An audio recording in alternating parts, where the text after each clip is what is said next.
Assalamualaikum warahmatullahi wabarakatuh dan selamat sore untuk semua rekan-rekan mahasiswa kelas B semester 4 yang saya banggakan. Pertama-tama, saya mohon maaf kemarin saya belum sempat mengirimkan materi untuk pertemuan ke-7 kita. Dikarenakan sesuatu dan lain hal sehingga kita beralih ke mode daring. Nah, mohon untuk menyimak video penjelasan materi dari saya ini sampai selesai. Karena akan ada instruksi akhir pada akhir video ini. Materi hari ini kita akan berbicara mengenai sebuah topik dengan judul Culture Shock. Perlu diingat bahwa pada pertemuan depan adalah UTS, ya. Tolong diperhatikan materi hari ini dengan seksama. Baik, jadi dalam pembelajaran cross-cultural understanding, ketika kita sedang berada pada sebuah negeri atau negara yang belum pernah kita kunjungi sebelumnya, katakanlah negara tersebut memiliki budaya yang jauh berbeda dengan budaya kita. For instance, Indonesian people, we uphold the value of Eastern culture, right? So, for example, if you move to a Western country where you plan to continue your study, misalnya kalian ke USA atau ke Kanada, atau ke yang dekat-dekat juga bisa ke Australia, ke Inggris misalnya, ke Eropa. Nah, those countries have totally different cultures than what we already experienced in our country as Asian people. In this kind of cross-cultural encounter, it is possible for someone to experience what is called culture shock. Jadi apa sebenarnya yang dimaksud dengan culture shock ini? Culture artinya budaya dan shock artinya kaget. Nah, dalam bahasa Indonesia, istilah culture shock lebih umum dikenal dengan istilah geger budaya. Oke, kita lihat ilustrasi berikut ini. Living in a new environment can be a real pain if we have no knowledge about it and its culture. It's totally different from just visiting or spending holiday in foreign country or places. Culture shock happens when people become anxious because they do not speak the language, they do not know the custom, or understand people's in daily life. People who cannot adjust themselves to the new environment or new culture may reject everything that is new to them and exaggerate the positive aspects of their own culture. Kurang lebih seperti ini ya.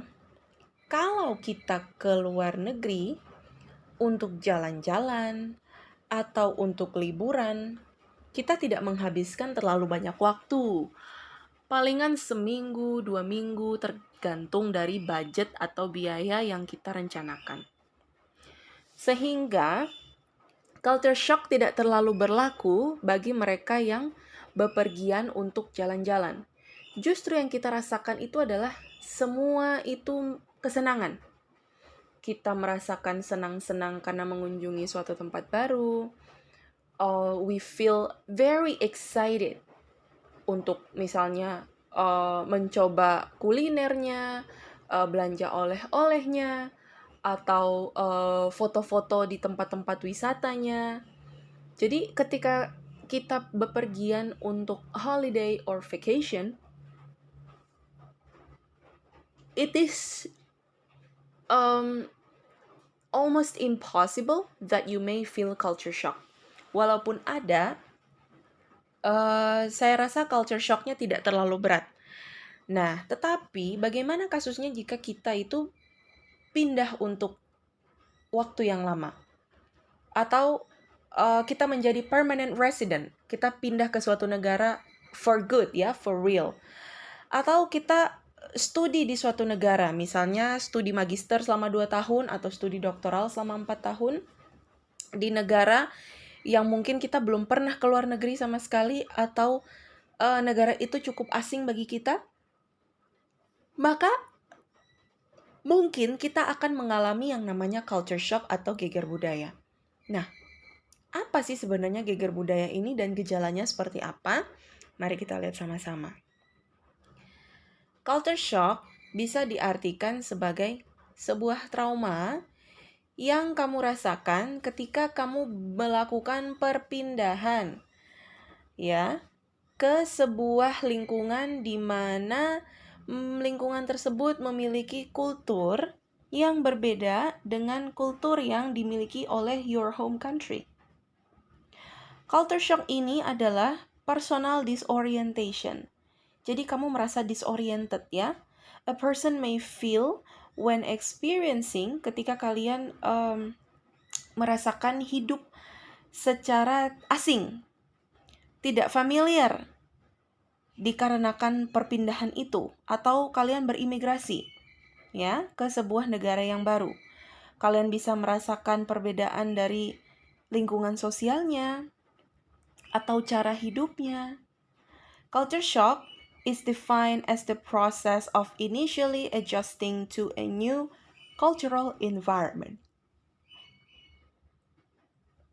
Jadi culture shock ini adalah sebuah proses di mana kalian itu menyesuaikan diri terhadap daerah baru, lingkungan baru, gaya hidup yang baru, tempat yang baru, dan apa nanti efeknya terhadap diri kita.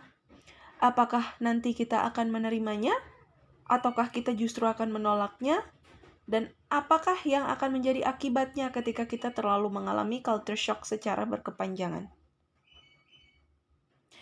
For many people, one of the first differences they notice when traveling to a different country is the food. Ya kan? Hal pertama yang kita rasakan ketika kita pindah ke tempat yang baru adalah makanannya. Mungkin kita senang karena, akhirnya saya bisa mengunjungi Amerika Serikat. Atau saya bisa melihat salju di belahan dunia mana. Atau saya bisa mengunjungi Korea misalnya.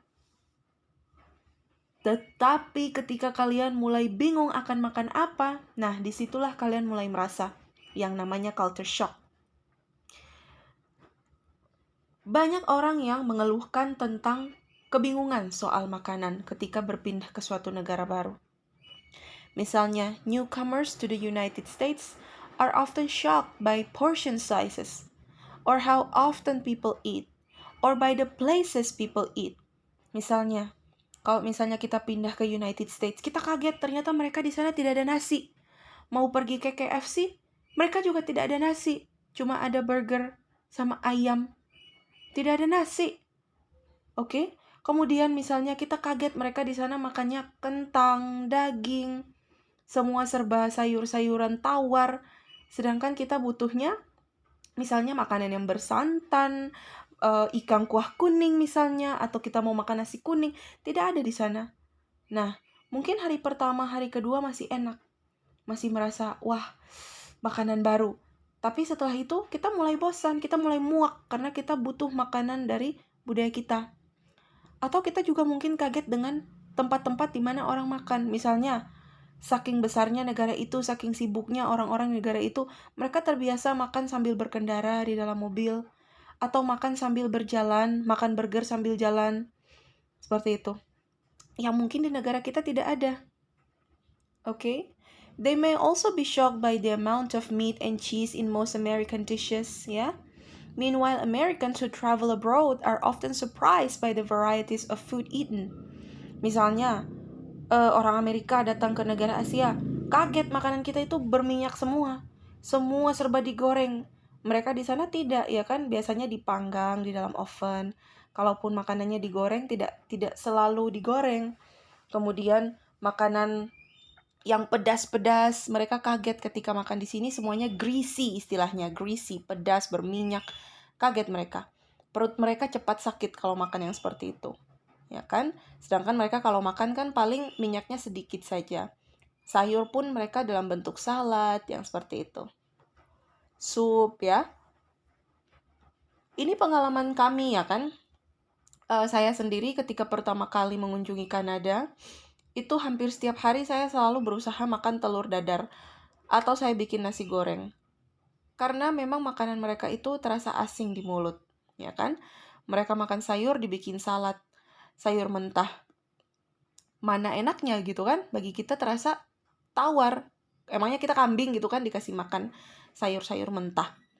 Kemudian misalnya ada jenis-jenis makanan yang kita tidak biasa. Misalnya saya tidak biasa dengan lasagna. Nanti kalian bisa cari di Google lasagna itu seperti apa bentuknya. Saya pengen muntah itu makan itu. Jadi saya benar-benar ketika disajikan itu langsung saya telan dan langsung tada air karena saking tidak enak gitu bagi saya. Seperti itu. Nah, kemudian teman-teman dari Kanada ketika mereka datang ke Indonesia, mereka juga kaget luar biasa karena pagi-pagi sudah disuguhi nasi.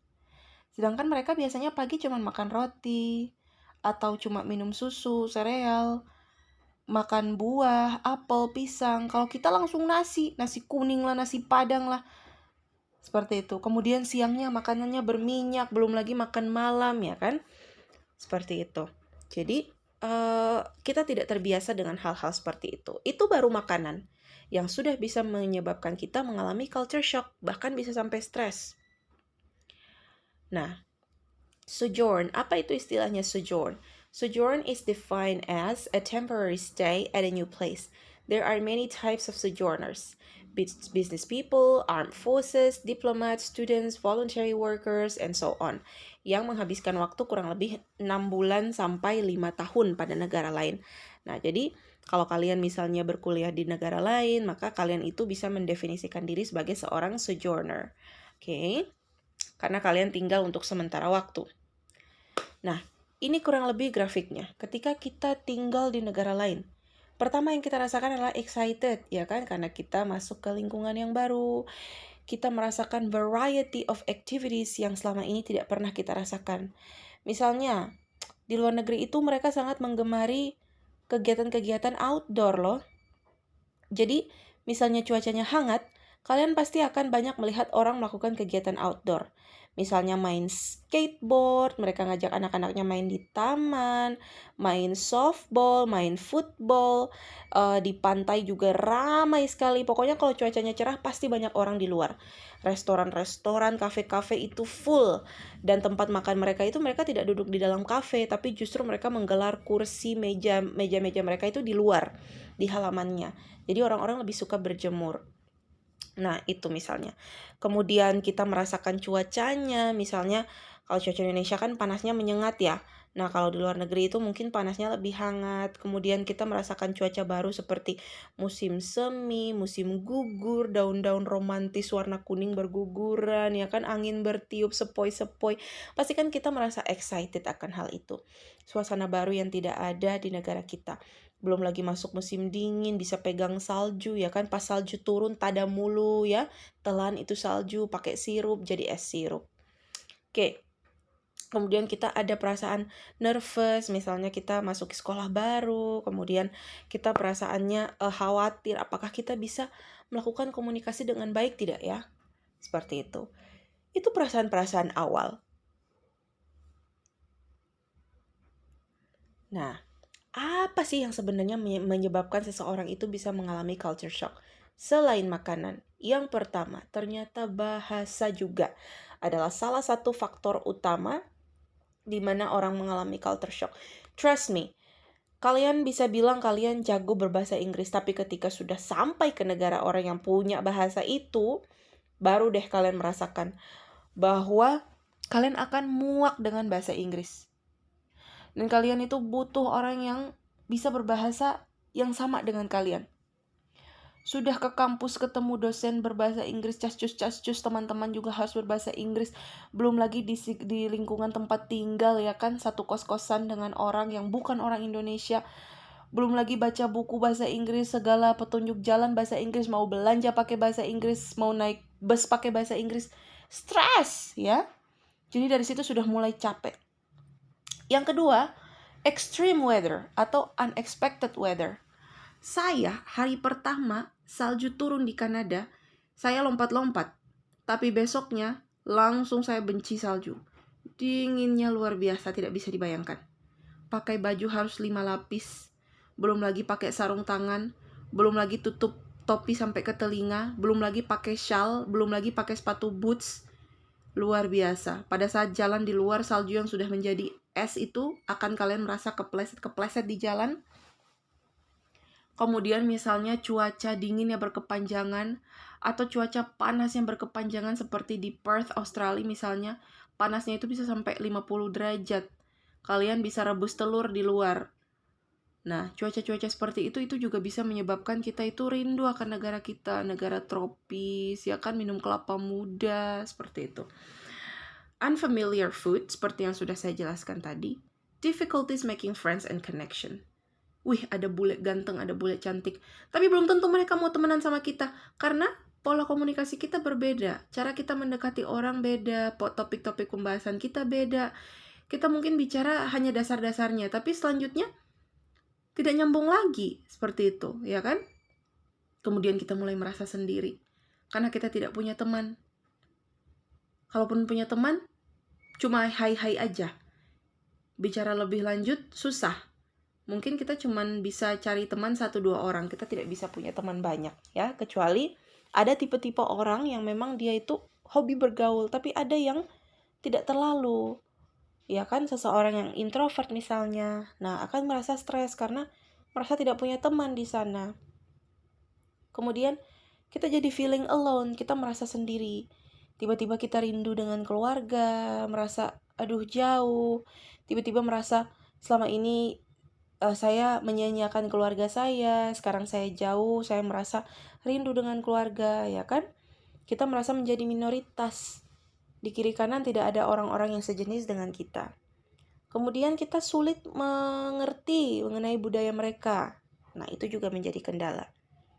Nah, apalagi ketika terhadap seorang siswa atau mahasiswa, kita merasa beban akademik itu berat di sana. Nah, menambah lagi culture shock kita. Ini beberapa simptom atau gejala-gejala ketika kalian mengalami culture shock. Pertama, kalian itu merasa jengkel gitu kan. Kemudian homesick, rasanya rindu rumah terus. Pengen telepon pacar terus. Pengen telepon mama terus-terus. Kemudian kita merasa lonely. Kemudian merasa nervous ketika kita mau masuk ke lingkungan baru. Masuk ke kelas takut ya kan. Loss of appetite juga bisa. Kita kehilangan selera makan karena kita bingung mau makan apa misalnya.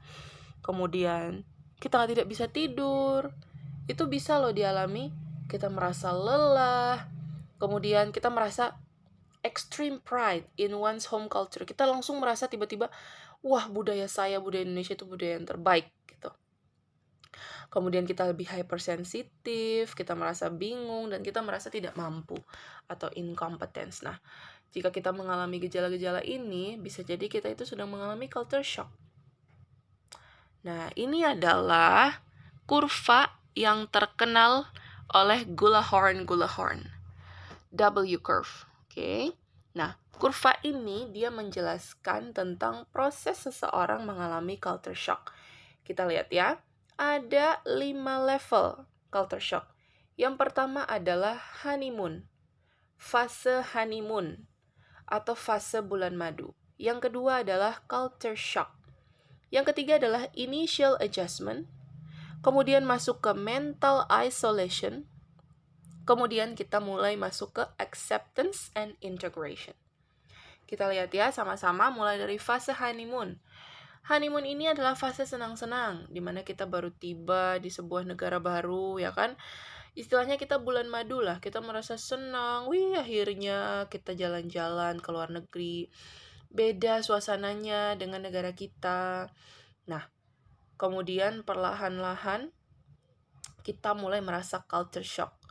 Ada rasa tidak nyaman, bingung, kita merasa ragu, ya kan? Nah, kemudian kita mulai naik lagi nih. Kita mulai menyesuaikan diri. Kita mulai beradaptasi, kita mulai sadar perlahan-lahan, kita mulai melakukan eksperimen terhadap lingkungan baru, kita praktek, kita mencari koneksi, ada harapan. Nah, tapi lama-kelamaan kok makin sulit.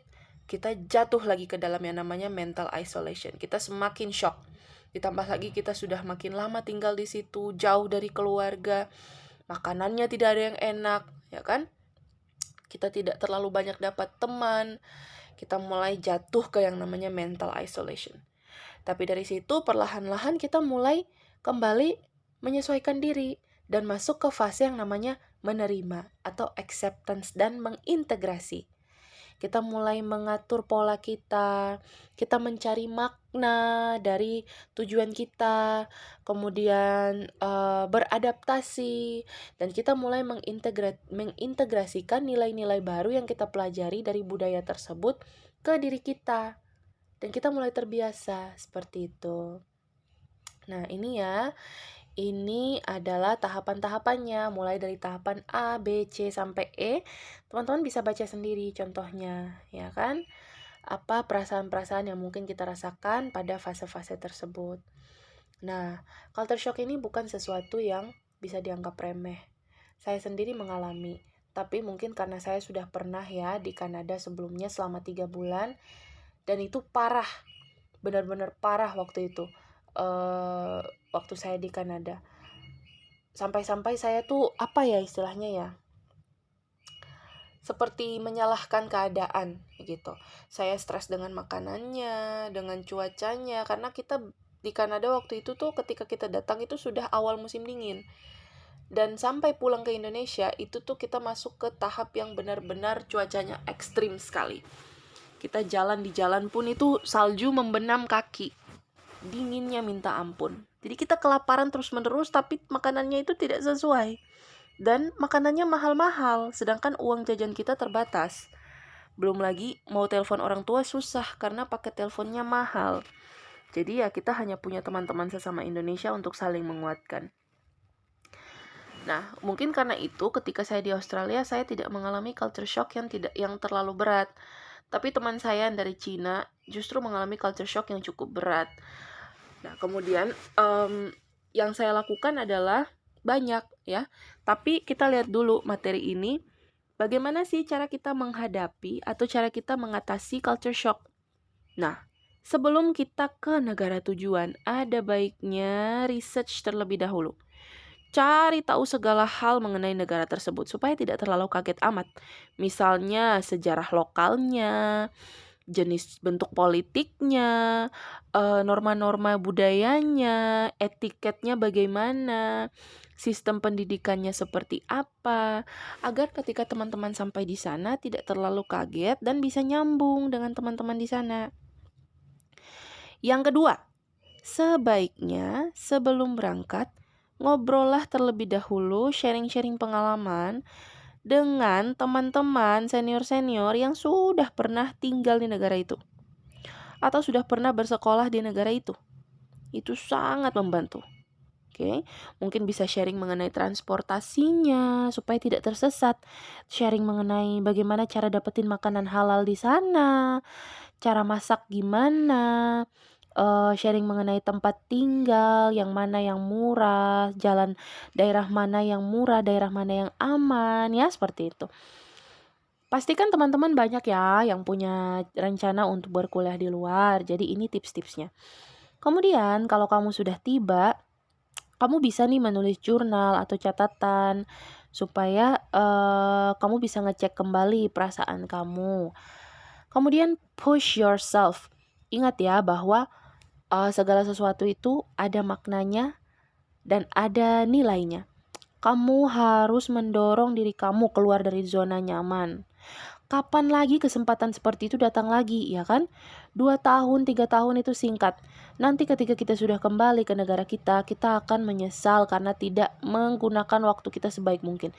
Jangan mengurung diri, ya kan? Push yourself, keluar, make friends, try to make friend. Keluar dari zona nyaman, bertemanlah dengan siapapun. Tingkatkan kemampuan bahasamu, keluarlah, bergaullah, jalan-jalan yang jauh, ya kan? Coba makanan ini itu. Seperti itu. Jadi jangan cuma mengurung diri, aduh saya takut, aduh saya nervous, jangan ya. Kemudian setidaknya cari satu orang yang sangat dekat dengan kamu. Misalnya teman ya kan yang sangat mengerti kamu atau host parent seperti itu. Supaya ketika kamu merasa terisolasi, keadaan mulai sulit, kamu bisa bertukar pendapat dengan orang tersebut. Kemudian get involved, ya kan? Pergilah ke taman, pergi berenang, pergi ke gym, ya kan? Get involved with your friends, with the community. Jangan takut, jangan mengurung diri seperti itu. Plan excursion activity. Kemudian keep in touch. Nah, keep in touch dengan your family at home ini cuma untuk mencari dukungan. Tapi jangan terlalu sering karena itu akan membuat kamu itu merasa lebih homesick. Jadi batasi, ya. Misalnya sama pacar jangan terlalu sering. Jadi batasi waktu supaya kalian juga bisa memaksimalkan waktu di negara tersebut. Dan yang terakhir, jangan membandingkan budaya yang ada dengan budaya di negara kamu. Tapi jadikanlah tempat barumu itu sebagai tempat belajar. Nikmati apa yang ada. Tapi juga dengan tidak berlebihan sampai-sampai mengubah diri kamu yang ada. Oke? Nah, seperti itu saja materi dari saya mengenai culture shock ini. Setelah saya upload, tugas kalian mendengarkan sampai selesai. Dan kalau sudah selesai, menonton video saya sampai selesai, ketik komentar di bawah video tersebut. Di kolom komentar, ketik nama, NPM, dan semester. Karena saya ambil absen dari situ. Kemudian minggu depan adalah UTS. Ya. UTS kita akan laksanakan di kelas. Dan kalian sudah bisa mulai untuk menyusun presentasi kelompok. Kita usahakan kalau bisa sih presentasinya 1 minggu bisa 2 kelompok supaya kita bisa selesaikan materi kita dengan cepat ya, supaya kita tidak kuliah sampai lebaran seperti itu. Teman-teman jika ada pertanyaan boleh disampaikan di grup. Saya akhiri. Terima kasih. Assalamualaikum warahmatullahi wabarakatuh.